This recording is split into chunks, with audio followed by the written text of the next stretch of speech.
BJP ರಾಜ್ಯಾಧ್ಯಕ್ಷ B Y Vijayendra ವಿರುದ್ಧವಾಗಿ ಯತ್ನಾಳ್ ಮತ್ತೆ ಸಿಡಿದೆದ್ದಿದ್ದಾರೆ. ನನಗೆ ನೋಟಿಸ್ ಬಂದಿದೆ ಅಂತ ಹೇಳೋಕೆ ವಿಜಯೇಂದ್ರ ಯಾರು? ನನಗೆ ನೋಟಿಸ್ ಬಂದಿದೆ ಅಂತ ಅವನಿಗೆ ಹೇಗೆ ಗೊತ್ತು? ಹಾಗಾದ್ರೆ ವಿಜಯೇಂದ್ರನದ್ದೇ ತಾನೇ ನೋಟಿಸ್ ಹಿಂದಿರುವ ಶಕ್ತಿ ಅಂತ ಏಕವಚನದಲ್ಲೇ ವಾಗ್ದಾಳಿ ನಡೆಸಿದ್ದಾರೆ. ಮೂಡಾ ಕೇಸ್ಗೆ ಸಂಬಂಧಪಟ್ಟಾಗೆ ಅಂತಿಮ ತನಿಖಾ ವರದಿಯನ್ನ ಇವತ್ತು ಲೋಕಾಯುಕ್ತ ಪೊಲೀಸರು ಜನಪ್ರತಿನಿಧಿಗಳ ಕೋರ್ಟ್ಗೆ ಸಲ್ಲಿಸಿದ್ದಾರೆ. ಹಸಿರು ಬಣ್ಣದ 2 ಬ್ಯಾಗ್ಗಳಲ್ಲಿ ವರದಿ ತಂದಂತ ಮೈಸೂರು ಲೋಕಾಯುಕ್ತ ಎಸ್ಪಿ ಉದೇಶ್ ನ್ಯಾಯಾಲಯಕ್ಕೆ ವರದಿಯನ್ನ ಸಲ್ಲಿಸಿದ್ದಾರೆ. ಮೂಡಾ ಪ್ರಕರಣದಲ್ಲಿ ಸಿಎಂ ಸಿದ್ದರಾಮಯ್ಯನವರಿಗೆ ಕ್ಲೀನ್ ಚಿಟ್ ವಿಚಾರವಾಗಿ ಜೆಡಿಎಸ್ ಶಾಸಕ ಜಿಟಿ ದೇವೇಗೌಡ ಸಿಎಂ ಸಿದ್ದರಾಮಯ್ಯ ಪರ ಬ್ಯಾಟ್ ಬೀಸಿದ್ದಾರೆ.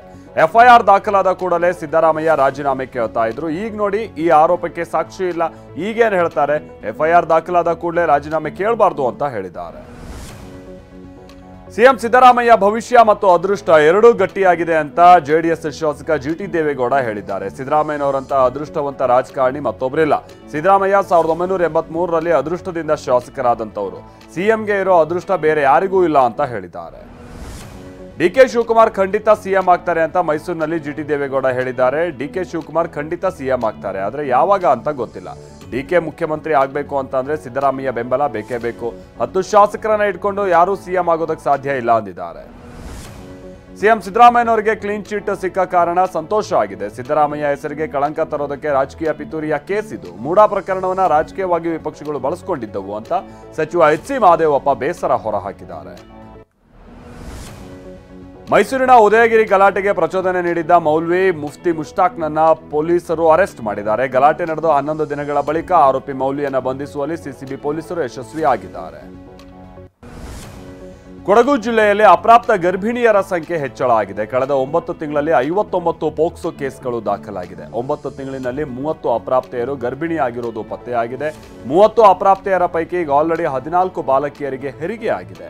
ವಿರಾಜಪೇಟೆ, ಪೊನ್ನಂಪೇಟೆಯಲ್ಲಿ ಹೆಚ್ಚು ಅಪ್ರಾಪ್ತ ಗರ್ಭಿಣಿಯರು ಪತ್ತೆಯಾಗ್ತಾ ಇದ್ದಾರೆ.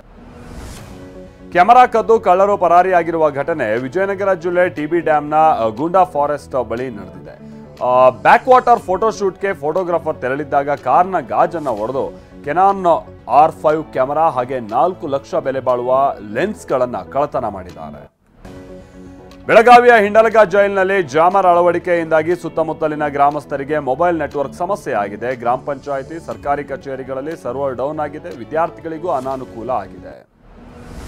Karwar cyber crime DYSP B Ashwini ಪತಿ ಸುಳ್ಳು ಕೇಸ್ ದಾಖಲಿಸಿರುವ ಆರೋಪ ಕೇಳಿಬಂದಿದೆ. ಡಿವೈಎಸ್ಪಿ ಅಶ್ವಿನಿ ತಂದೆ ಚಲಾಯಿಸ್ತಾ ಇದ್ದಂಥ ಕಾರಿಗೆ ಟಾಟಾ ಏಸ್ ಡಿಕ್ಕಿಯಾಗಿತ್ತು.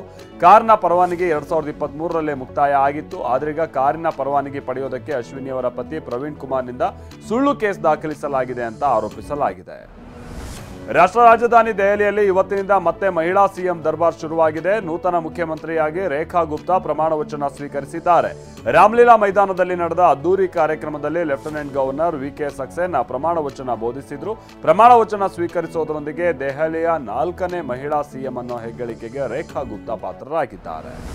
ಮುಖ್ಯಮಂತ್ರಿ ರೇಖಾ ಗುಪ್ತಾ ಜೊತೆಗೆ 6 ಸಚಿವರುಗಳು ಕೂಡ ಪ್ರಮಾಣ ವಚನ ಸ್ವೀಕರಿಸಿದ್ರು. ಪರಮೇಶ್ ವರ್ಮಾ, ಮಂಜಿಂದರ್ ಸಿಂಗ್ ಸಿರ್ಸಾ ಹಾಗೆ ಕಪಿಲ್ ಮಿಶ್ರಾ ಕ್ಯಾಬಿನೆಟ್ ಸಚಿವರಾಗಿ ಪದಗ್ರಹಣ ಮಾಡಿದ್ದಾರೆ. ಆಶೀಶ್ ಸೂದ್ ಹಾಗೆ ಪಂಕಜ್ ಕುಮಾರ್ ಸಿಂಗ್, ರವೀಂದ್ರ ಇಂದ್ರರಾಜ್ ಸಿಂಗ್ ಸಚಿವರಾಗಿ ಪ್ರಮಾಣ ವಚನ ಸ್ವೀಕರಿಸಿದ್ದಾರೆ. ಚಾಂಪಿಯನ್ಸ್ ಟ್ರೋಫಿ ಟೂರ್ನಿಯಲ್ಲಿ ಇನ್ನು ಕೆಲವೇ ಕ್ಷಣದಲ್ಲಿ ಭಾರತದ ಅಭಿಯಾನ ಆರಂಭ ಆಗುತ್ತೆ. ದುಬೈನಲ್ಲಿ ನಡೆಯಲಿರುವಂತಹ ಮೊದಲ ಪಂದ್ಯದಲ್ಲಿ ಬಾಂಗ್ಲಾದೇಶ ವಿರುದ್ಧ ಸೆಣಸಾಡಲಿದೆ ಭಾರತ. ಈ ಪಂದ್ಯ ಗೆಲ್ಲುವ ಮೂಲಕ ಭಾರತ ಟೂರ್ನಿಯಲ್ಲಿ ಶುಭಾರಂಭ ಮಾಡುವ ವಿಶ್ವಾಸವನ್ನ ಹೊಂದಿದೆ. ಅವರಿನಲ್ಲಿ ಇಂಗ್ಲೆಂಡ್ ಸೋಲಿಸಿ ಆತ್ಮವಿಶ್ವಾಸದಲ್ಲಿ ತೇಲ್ತಾ ಇರುವಂತಹ ಭಾರತ ಚಾಂಪಿಯನ್ಸ್ ಟ್ರೋಫಿ ಟೂರ್ನಿಯ ನೆಚ್ಚಿನ ತಂಡ ಆಗಿದೆ. ರೋಹಿತ್ ಶರ್ಮಾ, ವಿರಾಟ್ ಕೊಹ್ಲಿ ಫಾರ್ಮ್ಗೆ ಮರಳಿರೋದು ತಂಡಕ್ಕೆ ಬಲ ನೀಡಿದೆ. ಶುಭ್ಮನ್ ಗಿಲ್, ಶ್ರೇಯಸ್ ಅಯ್ಯರ್ ನಂತ ಯುವ ಬ್ಯಾಟ್ಸ್ಮನ್ಗಳು ತಂಡದ ಶಕ್ತಿಯಾಗಿದ್ದಾರೆ. ಪಾಕಿಸ್ತಾನದಲ್ಲಿ ನ್ಯೂಜಿಲೆಂಡ್ ಆಟಗಾರ ರಚಿನ್ ರವೀಂದ್ರ ಅವರ ಮೊಬೈಲ್ ಕಳವಾಗಿದೆ. ಕಳೆದ ವಾರ ಪಾಕ್ ವಿರುದ್ಧದ ಪಂದ್ಯದಲ್ಲಿ ಮೂಗಿಗೆ ಚೆಂಡು ಬಡಿದು ರಚಿನ್ ರವೀಂದ್ರ ಗಾಯಗೊಂಡಿದ್ದರು. ಲಾಹೋರ್ ಆಸ್ಪತ್ರೆಯಲ್ಲಿ ಚಿಕಿತ್ಸೆ ಪಡೆಯುವಾಗ ರಚಿನ್ ಅವರ ಐಫೋನ್ ಕಳವು ಮಾಡಲಾಗಿದೆಯಂತೆ. ಇದರಿಂದ ಚಿಂತೆಗೀಡಾಗಿದ್ದ ರಚಿನ್ ರವೀಂದ್ರ ಪಾಕ್ ಭದ್ರತೆ ಬಗ್ಗೆ ಕಳವಳವನ್ನ ವ್ಯಕ್ತಪಡಿಸಿದ್ದಾರೆ.